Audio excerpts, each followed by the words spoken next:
Hello learners, I am Aparna Sharma, home scientist, and today we will discuss about the most important aspect of our entire curriculum, that is life begins. Life begins with fertilization of the egg of a woman and sperm of a man within the womb of a woman only. It is the blessing of nature that woman can give birth to a new life, and this happens only with the fertilization of the egg and the sperm. In this lesson, we will learn the life stages from conception to the beginning of life of a baby, signs of pregnancy and changes taking place in the woman's body, development of the baby in the 3 trimesters, prenatal care, that is the care during pregnancy, postnatal, that is the care to be taken after pregnancy, significance of breastfeeding and bottle feeding, and the immunization schedule for the baby. Pregnancy, we all know, is the state of the female body when the unborn fetus develops in the womb. The process of producing the child is reproduction. When the fertilization of the sperm and the ovum takes place, it leads to the condition called pregnancy. Both man and women are responsible for bringing the baby in the world. Woman carries the egg and the man carries the sperm. After the sexual contact between the man and the woman, there is the possibility of fertilization, that is uniting the egg with the sperm. As you can see here, this is the ovum, whereas this is the sperm. When they combine, it forms the zygote, and zygote turns into an embryo. This is the process of fertilization. After fertilization, the united body is called the zygote. Zygote soon gets attached to the uterus, which is present in the lower abdomen in the woman's body, and the first 3 weeks it is called the embryo. After that, it is called the fetus, and the fetus, it is attached to the mother through the cord, which is called the placenta. So, from the fertilization, it goes from zygote to embryo to the fetus. The whole process occurs inside the uterus or womb of the woman till the child is born. On delivery, the fetus comes out and it is now called a newborn baby. The whole process takes about 9 months or 40 weeks to be completed. So, the entire duration of pregnancy is about 40 weeks. What are the signs of pregnancy? How does a woman come to know that she is pregnant? Missing of the menstrual period, confirming that the lady is pregnant by using a laboratory, getting tested in the laboratory or using a pregnancy test kit, having morning sickness, nausea or vomiting, changes in the breast, it becomes darker, the tender, and the nipple area becomes darker, alteration in the urination and hunger, and excessive craving for certain foods like pickles, spicy food, or there may also be aversion from certain foods or tastes or smells. We have seen how the zygote changes into fetus and how does a mother come to know that the lady come to know that she is pregnant. Now, what are the factors that affect the growing fetus? When the fetus is in the mother's womb, there are certain conditions that the mother must take care of so that she has a healthy fetus. Emotional state of the pregnant woman. The pregnant lady must be happy at all times. Diet or nutrition during pregnancy, changes in the body weight, regular medical checkup, taking medicines, disease germs that affect the fetus, mother must be careful to see that she does not contact them. Mother must not take drugs, alcohol or indulge into smoking. The clothes that the mother wears should be comfortable, and other factors like exposure to chemical pollution or environmental hazards. These are the factors which will affect the growing fetus, and therefore, the mother should be very careful of. We have said mother's emotional status. Mother must be happy during pregnancy. It is believed that the happy mother gives birth to a happy baby. A pregnant lady must avoid tension and stress. Tension and stress results into the release of hormones which affect the baby. The mother's emotion of anxiety, distress, fear or grief affects the baby, and the baby may be irritable after birth, will not be in a happy state. Other than the emotional status, mother has to maintain good dietary intake. Increase intake of protein rich food. Why she requires more protein? Because she must have adequate protein for the increase of formation of the mammary glands, functioning of the mammary glands, and also for the growth of the fetus. New cells and tissues are being formed, so she must have a protein rich diet. Increase intake of complex carbohydrate food, increase intake of iron rich food and vitamin rich food, include foods which are rich in omega 3 fatty acids, calciums and carotenoids, avoid alcohol, caffeine and tannin rich foods like tea and coffee.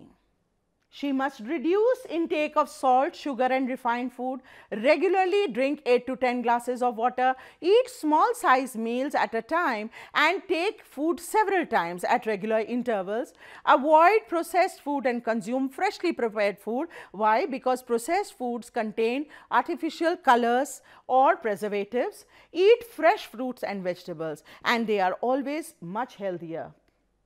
Other than the emotional state and good dietary intake, another important factor which affects the fetus is the age of the mother. This is a very important factor. Age of mother more than 35 and less than 20 has been found to affect pregnancy. Teenage pregnancy, if the girl gets pregnant at an age less than 20, the condition is called teenage pregnancy. It is a like a dual-edged sword, because there is physiological demand for growth of adolescence and then there is additional demand of pregnancy. Pregnancy at an age later than 35 to 40 years may cause problems like delivery complication, prolonged labor, and infant may be born with health problems. In both the cases, woman is exposed to high risk of pregnancy, that is age less than 20 or more than 35. If the mother takes medicine during pregnancy, the intake should be minimum. Medicine pass through the placenta and some of them can harm the baby, hence the medicines are not preferred during pregnancy.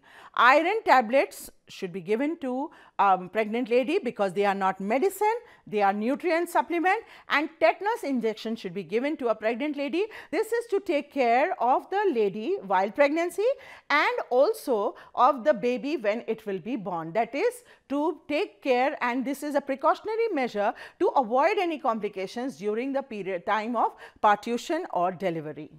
Disease germs that affect fetus. When mother is not well nourished, she is at a high risk of infection. If a mother catches diseases like German measles or sexually transmitted infections like AIDS, HIV, their germs can pass through the thin placental wall and can damage the growing fetus. Mothers must therefore be very careful during pregnancy so that they do not catch infections.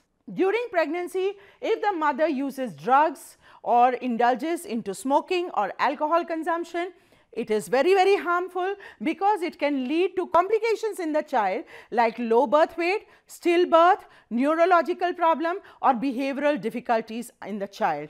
It may also cause serious health hazards in the children which become visible at a later age. Prenatal care is very important during pregnancy. When we say prenatal care, what is it? The medical checkup that is required, regular medical checkup of the mother, monitoring of the body weight, taking regular medicines, the clothes that should be worn by the mother, and regular exercise and rest. Both is important. Mother should not be under continuous rest or should not be continuously exerting herself. It is very important to strike a balance between exercise and medicine and the rest that the mother is taking. When we say prenatal care, it means body weight, the clothes, as you can see in this picture, the clothes should be comfortable, it should not be hurting the lady. The regular medical checkup is done to see whether regularly the weight is increasing or not, blood pressure is normal or not, and regular exercise happening. Taking of medicine should be under absolute supervision of the doctor and instructions of the doctor. When we say medical checkup starts with the confirmation of the pregnancy test. This can be done in the laboratory or by using the pregnancy testing kit. This should be done by trained health professionals. In villages, one can go to an ASHA worker, that is the person to be found in Anganwadi or primary health center, or one can approach the hospital as well. Blood test is required if the mother is having anemia or any other health issue including HIV/AIDS. To ensure safe motherhood and delivery, visit the doctor at least once a month in the first 8 months of pregnancy and once a week during the last month of pregnancy. This is to avoid any kind of last minute complications. Body weight. A pregnant woman gains weight as the fetus grows. Normally, she should gain on an average 12 kg. This indicates healthy growth of the baby. If the mother is increasing weight at a normal pace, then it indicates that the fetus is also growing in a healthy manner. Rest and exercise, we have said earlier also, is very important. Pregnant woman should remain active, cheerful and continue to perform her daily activities. She should walk regularly and carefully in open air. She should take care to avoid any fall or injury. She should also take adequate rest and sleep, approximately 8 to 10 hours. She should avoid any kind of physical or mental exhaustion or stress. Any kind of stress, anxiety, worry, tension will affect the baby immediately. She should take some family support and avoid staying and working alone. And any bed rest, if it has been guided by the doctor, it should be followed. One should not avoid that. We have been talking about the prenatal care, that is where before the baby is born. Once the baby is born, then we need to give postnatal care. Postnatal care is the care given after delivery of the baby. It implies care after delivery or care of the newborn and the mother. Now, in postnatal stage, both have to be taken care of. Hygiene, this is very, very important because till the time the baby is in the mother's womb, he or she is in an extremely protected environment. Now, once a child comes out into the regular world or in the surroundings, hygiene is a very important factor.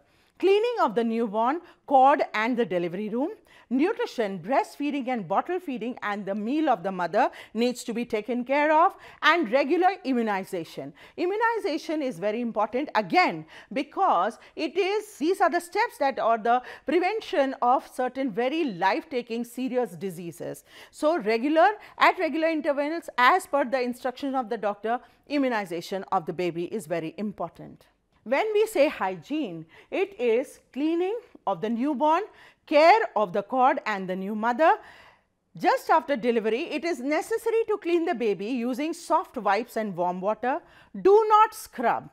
You can see in this picture, there is this sticky material on the body of the baby. The sticky material on the skin and the hair, etc., are the protective lining. They will fall off on their own. There is no need to scrub them off. When we say care of the cord, umbilical cord is the placenta which connects the baby to the mother. Soon after delivery, it comes out from the uterus. The baby is separated from the placenta by cutting the cord near the navel. It is very necessary to protect the cord from infection and it should be dried naturally. Not only the baby, it is the new mother also who needs to be taken care of, and we should see to it that she is also clean, her clothes, bed and the room and other articles that she is using are all clean. The stitches should be cleaned and kept dry to avoid any infection. If the mother has been given stitches, then the stitches also need to be taken care of. Immunization is very important because it is the tool that protects the newborn from infectious and dreadful diseases like TB, tuberculosis, diphtheria, polio, etc. They are available in forms of drops or injections. Sometimes they exhibit symptoms like fever and rashes that are just reactions and subside within few days but protect from the disease. When the injection is given to the baby, it is just an external feature that rashes or fever may happen to the child, but that is not at all to worry. It is the way the body is reacting to that particular injection or oral drop that has been given. Another important thing is that it should be done at the prescribed timing. It is very important to maintain the time schedule, otherwise the impact of this medicine will not be long lasting. Now, we have been talking about the pregnant lady, that is when the mother is carrying the baby in the womb. Next important stage is the nutrition for lactating mother. Once the mother starts breastfeeding the baby, the condition or the mother is now known as a lactating mother. It is best for the baby to be put on mother's breast from first hour after birth. Immediately after delivery, mother produces a thick yellowish fluid that is called colostrum. This colostrum provides lifelong immunity to the baby and prevents infection. It is very rich in nutrients and it is released only for the first 3 to 5 days. It is very important for the mother who is feeding the baby to feed the colostrum as well. By feeding that, we are developing the ability in the body of the child to fight against various diseases and infections. A lactating mother has to take very good care of her diet as well. That is, increase intake of protein and calcium rich food such as egg, milk, nuts, oil seeds, etc. Increase galactogenous food like methi seed, cumin seed, garlic, fennel seed in various food preparations, and increase intake of vitamin A and C rich foods. There has to be increased intake of protein and calcium foods. Mostly foods that supply protein also give calcium. Increase in these kind of food intakes, as you can see in the picture here, it helps in taking good care of the baby. One must avoid foods which have alcohol, tea, coffee, cola, and a lactating mother must not smoke. Regular intake of 8 to 10 glasses of water is very important, and the lactating mother must eat breakfast which has nutrient dense food and must have food at regular intervals of the day.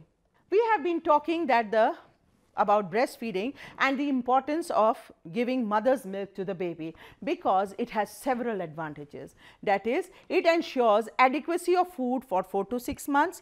Baby will get good food intake, good food supply for 4 to 6 months. It strengthens the mother-child bonding. It helps in developing a very strong relationship between the mother and the child. It helps in birth spacing, benefits the mother's health, helps the uterus to take back its original shape. It is safe, pure and just of the right temperature for the baby. It saves money and it is environmentally friendly. However, fortunately or unfortunately, many a times children have to be put on what is called bottle feeding. Maybe because of health problems or whatever reason, mother is not able to produce adequate milk. So, when the baby is put into bottle feeding, it is also called formula feeding. It can be powder milk or cow's milk which can be used for bottle feeding. Bottle feeding should be discouraged, however, because there is high risk of infection. Water or bottle may get contaminated and therefore infection may reach into the baby. Over dilution or over concentration. When we say over dilution, that means too much of water has been added, and when we say over concentration, that means there is lack of water in the milk. The milk is very thick for the baby to digest. Milk left out is again fed and that may get fermented and harm the baby. Sometimes if there is milk left in the bottle, mother may consciously or unconsciously may feed that same milk again. It may have got spoiled, it may have got fermented, and that will eventually harm the baby. Babies often get addicted to it and hooked to it and often gasp for air. It is expensive and often beyond affordability of common man. Baby's digestive system is not mature enough to handle nutrient composition of powder or animal milk. The baby's digestive tract is very, very delicate and very soft, but this milk is very heavy to digest, so it may harm the baby. Here you can see the schedule for formula feeding. At birth, one has to give 6 to 7 times. At the age of 1 to 2 months, baby has to be given 6 to 7 times, but the volume has increased, and from 2 to 4 months, 4 to 5 times during the day. Beyond 6 months of age, he or she has to be given 4 to 5 times a day and 175 to 200 ml. First, the baby is on mother's milk. Then the child comes into bottle feed, and the third most important feeding pattern is called complementary feeding, because only milk is not sufficient. The child feels hungry. After the age of 4 to 6 months, some kind of solid food has to be incorporated in his or her diet. In India, this is done by a function which is called Annaprashan. That means other than mother's milk, other than the milk that is being given to the baby, some kind of semi-solid food is given to the baby, and this is rich in nutrients. The process of feeding special form of family food is referred to as complementary feeding. Complementary food helps to maintain the pace of natural growth spurt. It prevents nutritional deficiencies. It varies from family to family and is largely governed by the culture, religion, education, exposure and decision of the caregiver or the head of the family what kind of food is to be given as complementary food. But it should be soft and easy to digest. There are different types of food, complementary foods that are given. Liquid can be coconut water, barley water, dal water, rice water, juices of various kinds like orange juice, tomato juice, carrot juice. When we talk about semi-solid food, it can be mashed banana, it can be porridge, suji kheer, rice kheer, or it can be khichdi or custard.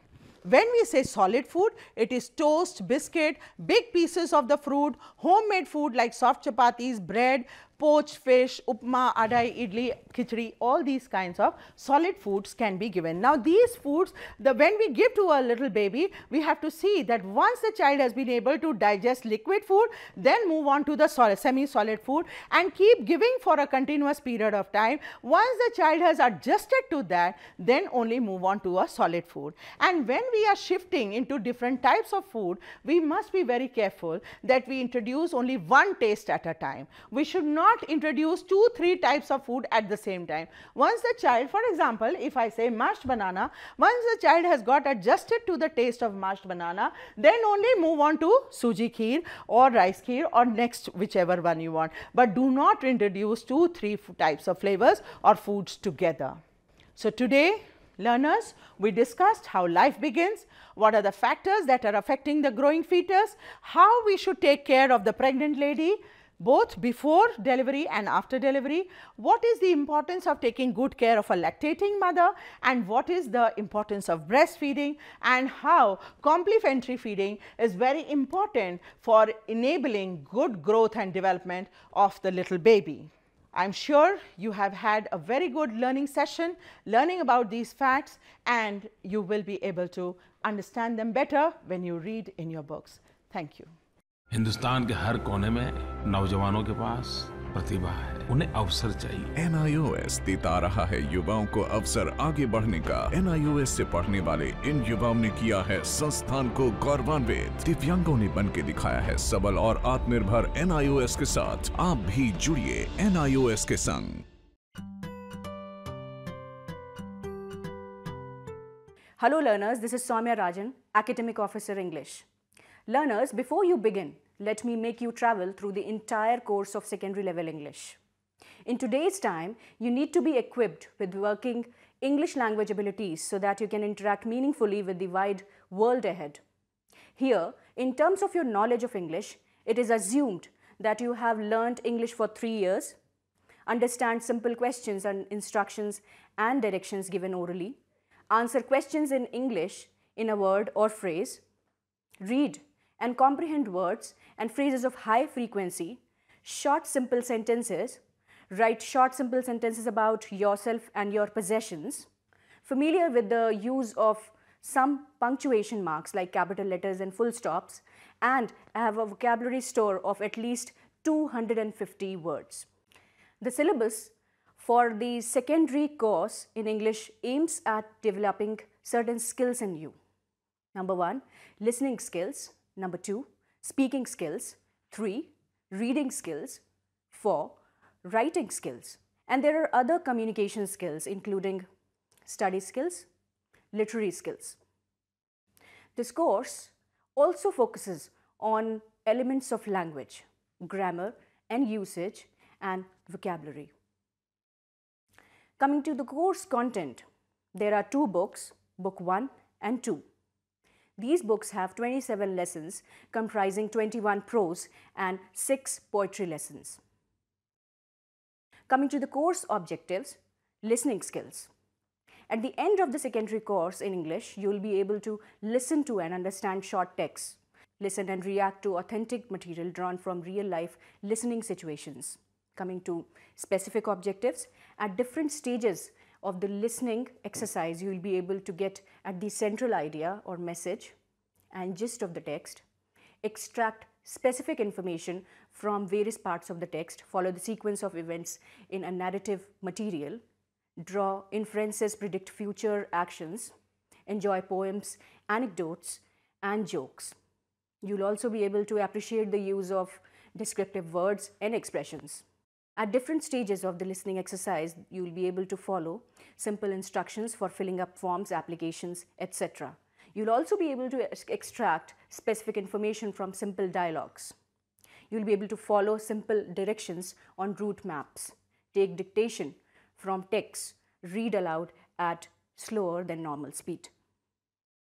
Coming to speaking skills, you'll be able to repeat a model, use English in familiar life situations, specific objectives of speaking skills.